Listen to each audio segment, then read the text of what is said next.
Vocês veem como é admirável essa história. Essa história comporta um comentário. Os senhores estão vendo que esse foi um martírio eminentemente polêmico. São Bonifácio atacou continuamente aqueles que o atacavam e morreu em polêmica. Se há uma coisa que ele não foi, foi homem de diálogo. Muito menos homem ecumênico. Não era do gênero dele dizer ao governador: esta seria a atitude ecumênica. Quando o governador o intimou a sacrificar aos deuses, ele dizer ao governador: senhor governador, aliás, não se usavam esse tipo de formas de polidez, não se usava naquele tempo. Mas enfim, ó governador, vós quereis que eu sacrifique a vossos deuses. Eu não sacrificarei o vosso, mas ao meu. Mas como há um lugar, um ponto de afinidade entre nós, hein? Vós também tendes, então, deuses a quem adorais? Eu tenho um só, vós tendes vários. Mas há um princípio entre nós comum. Deve-se adorar um ente superior. Vamos, então, nos abraçar nessa base.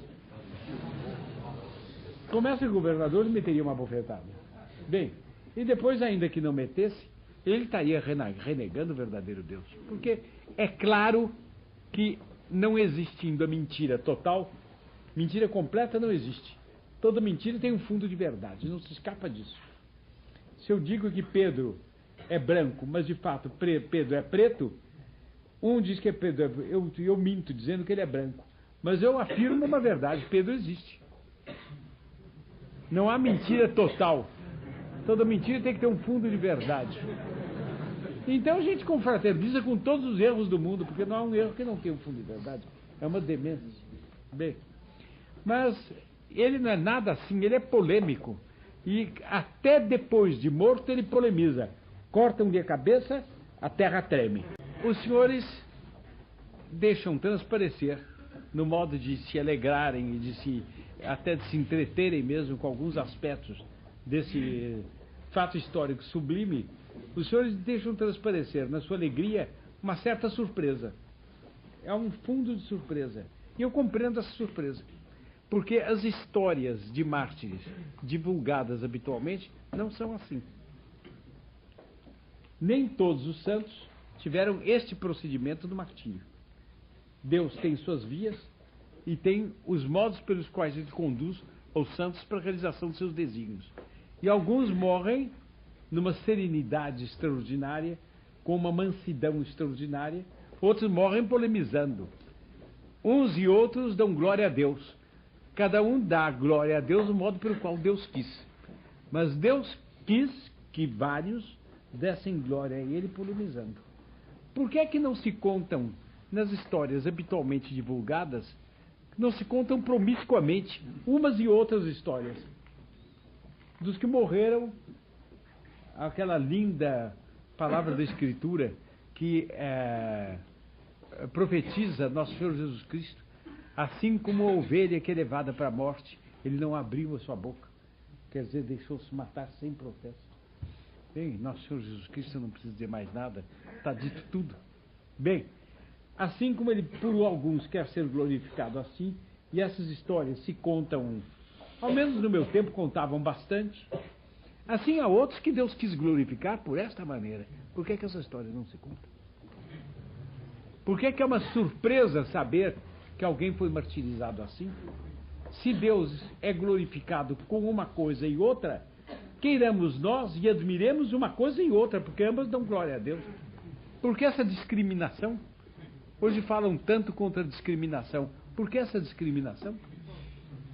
Evidentemente, isso foi preparando de longe a atmosfera dentro da qual se expandiu o ecumenismo, o qual o ecumenismo obteve com o mundo, com o concílio e com a era pós-conciliar, as vitórias que os senhores conhecem. Porque ficava insinuado que santo é só o que não luta, só o que não discute, só o que recebe passivamente todas as pancadas e que se deixa matar. Minha descrição agora tem um pouquinho de pejorativo. Sem essa nota pejorativa, é santíssimo fazer isto quando a isso nos atrai a graça. Quando essa é a via de Deus. Mas quando não é, é santíssimo fazer o que fez São Bonifácio. Por que se ocultou isto? Ocultou. Para formar uma falsa ideia de santidade. O homem que combate nunca é santo. O homem santo nunca combate. Os senhores compreendem como remotamente essa omissão ia preparando a moleza dos católicos diante do comunismo. É uma coisa evidente. Agora, sempre que um pecado é muito grande, a reparação deve ser proporcionada a esse pecado. E quando uma pessoa comete um pecado muito grave, deve falar contra esse pecado, deve acusar-se por esse pecado e deve proclamar a excelência da virtude oposta e praticá-la dando exemplo. A conclusão disso é que se o mundo está no perigo comunista em que está, e é o perigo previsto por Nossa Senhora em Fátima, como o extremo do castigo correspondente ao extremo da impiedade. O mundo estava numa queda, numa rampa de impiedade, onde chegaria um extremo que a justiça de Deus não permitiria, e viria um castigo proporcionado a isso. É o comunismo. Extremo da impiedade, extremo do castigo. Bem, se o mundo está chegando a extremo do castigo, que é o comunismo, os senhores veem bem, e nunca será suficiente insistir a esse respeito, os senhores percebem bem que não é porque o comunismo é muito bem organizado, nem muito forte, nem nada, mas é porque os não comunistas são moles, não têm espírito de luta e não fazem contra o comunismo o que os comunistas fazem pelo comunismo. Fizéssemos nós tanto quanto eles, e seria uma indecência, porque é uma indecência que os filhos da luz só façam pela luz aquilo que os filhos das trevas fazem pelas trevas, a obrigação de fazer muitíssimo mais. Essa é a verdade. Bom, fizéssemos nós o que eles fazem, e o jogo estava completamente alterado. Mas completamente alterado. Então, o grande responsável pela expansão do comunismo no mundo não é a ação do comunismo, é a moleza dos bons. Essa moleza onde nasceu? Nasceu no que nós costumamos chamar heresia branca, quer dizer, a expansão larvada, não de erros doutrinários, mas de atitudes mentais subconscientes que só se justificariam à vista de um erro doutrinário. Por exemplo, esse contínuo horror da virtude da fortaleza e o contínuo precônio, a contínua exaltação da mansidão. É uma coisa mal pensada, unilateralmente está mal visto, bilateralmente não.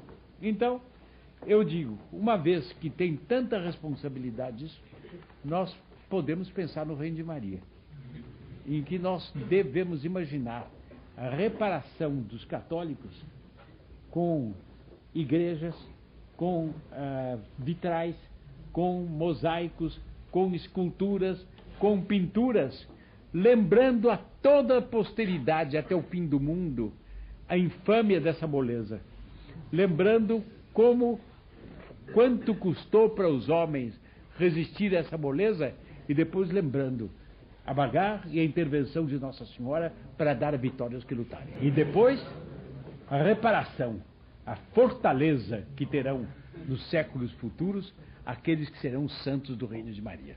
Grandes em relação aos santos, entretanto tão grandes, que já houve, e é São Luís Grignon de Montfort que o diz, como uma árvore é em comparação com a grama.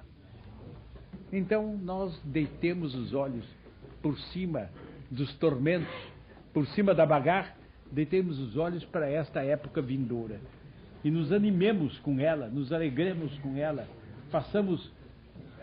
tenhamos anseios de alma, por assim dizer, tenhamos sonhos de alma. Esses anseios nos darão força para os dias que temos que atravessar. Nós vamos passar pela bagarra.